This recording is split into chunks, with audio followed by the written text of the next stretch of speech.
ହଠାତ୍ 1400 ଟଙ୍କା ଶସ୍ତା ହେଲା ସୁନା। ଟ୍ରମ୍ପଙ୍କ ଘୋଷଣା ପରେ ସୁନା ଦରରେ ହ୍ରାସ। ଯଦି ଆଜିକା ଡେଟ୍ରେ ଆପଣମାନେ ସୁନା ରୂପା କିଣିବା ପାଇଁ ପ୍ଲାନିଂ କରୁଛନ୍ତି, ତାହେଲେ ଆପଣଙ୍କ ସହରରେ କେତେ ନୂଆ ରେଟ୍ ରହିଛି ଏହାର ଡିଟେଲ୍ସ ମୁଁ ଆପଣମାନଙ୍କୁ ଷ୍ଟେପ୍ ବାଇ ଷ୍ଟେପ୍ ଜଣାଇବି। ସେଥିପାଇଁ ଆପଣ ଭିଡ଼ିଓଟିକୁ ଶେଷ ପର୍ଯ୍ୟନ୍ତ ଦେଖନ୍ତୁ ବିନା ସ୍କିପ୍ରେ। ଯଦି ଏପର୍ଯ୍ୟନ୍ତ ଚ୍ୟାନେଲରେ ନୂଆ କରି ଆପଣ ଭିଡ଼ିଓଟି ଦେଖୁଥାନ୍ତି, ତାହେଲେ ଭିଡ଼ିଓକୁ ଲାଇକ୍ କରି ଚ୍ୟାନେଲକୁ ସବସ୍କ୍ରାଇବ୍ କରି ପାଖରେ ଥିବା ଘଣ୍ଟି ଚିହ୍ନକୁ ଦବାଇ ଦିଅନ୍ତୁ। ସୁନା ଦରରେ ଲାଗି ରହିଥିବା ଦ୍ରୁତ ବୃଦ୍ଧି ଉପରେ ବ୍ରେକ୍ ଲାଗିଛି।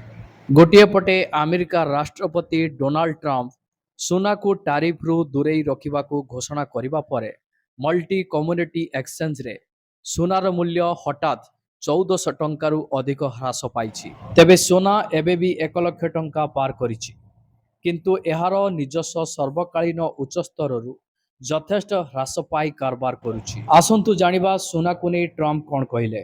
ଆମେରିକା ରାଷ୍ଟ୍ରପତି Donald Trump social media platform Truth ସୋସିଆଲରେ ନିଜର ଏକ ପୋଷ୍ଟରେ ସିଧାସଳଖ ଲେଖିଛନ୍ତି ଯେ ସୁନା ଉପରେ ଟାରିଫ ଲଗାଯିବ ନାହିଁ।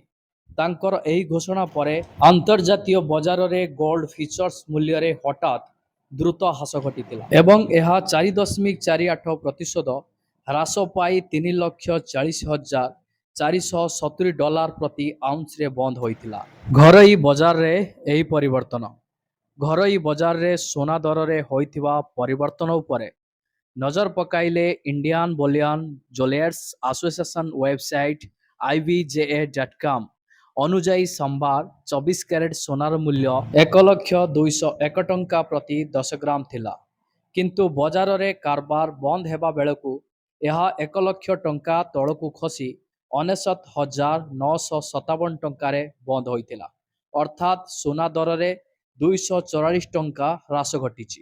ଅନ୍ୟ ଗୁଣବତ୍ତାର ସୁନା ମୂଲ୍ୟ ଉପରେ ନଜର ପକାଇଲେ 22 କ୍ୟାରେଟ୍ ସୁନାର ମୂଲ୍ୟ 97,560 ଟଙ୍କା ପ୍ରତି 10 ଗ୍ରାମକୁ ହ୍ରାସ ପାଇଛି। ସେହିପରି 20 କ୍ୟାରେଟ୍ ସୁନାର ମୂଲ୍ୟ 88,960 ଟଙ୍କା ପ୍ରତି 10 ଗ୍ରାମ ରହିଛି। ଇଣ୍ଡିଆନ୍ ବୁଲିୟନ ଜୁଏଲର୍ସ ଆସୋସିଏସନ୍ ୱେବସାଇଟ୍ରେ ପ୍ରତିଦିନ ସକାଳ ଓ ସନ୍ଧ୍ୟାରେ ସୁନା ରୂପା ଦର ଅପଡେଟ୍ ହୋଇଥାଏ ଏବଂ ଏହା ସାରା ଦେଶରେ ସମାନ ରହିଥାଏ। ତେବେ ଯେତେବେଳେ ଆପଣ ଅଳଙ୍କାର କିଣିବାକୁ ଯାଆନ୍ତି, ସେତେବେଳେ ଆପଣଙ୍କୁ ସୁନା ପାଇଁ ନିର୍ଦ୍ଧାରିତ 3% GST ଏବଂ ମେକିଂ ଚାର୍ଜ ମଧ୍ୟ ଦେବାକୁ ପଡ଼ିଥାଏ, ଯାହାଦ୍ୱାରା ଏହାର ମୂଲ୍ୟରେ ବୃଦ୍ଧି ଦେଖାଯାଏ। ଏହି ମେକିଂ ଚାର୍ଜ ରାଜ୍ୟ ଓ ସହର ଅନୁସାରେ ଭିନ୍ନ ଭିନ୍ନ ହୋଇପାରେ। MCXରେ ସୁନାର ସର୍ବକାଳୀନ ଉଚ୍ଚ ସ୍ତର 1,02,250 ଟଙ୍କା ପ୍ରତି 10 ଗ୍ରାମ ରହିଛି ଏବଂ ଏହା ତୁଳନାରେ ସୁନା ଦର 1,861 ଟଙ୍କା ଶସ୍ତା ଅଟେ।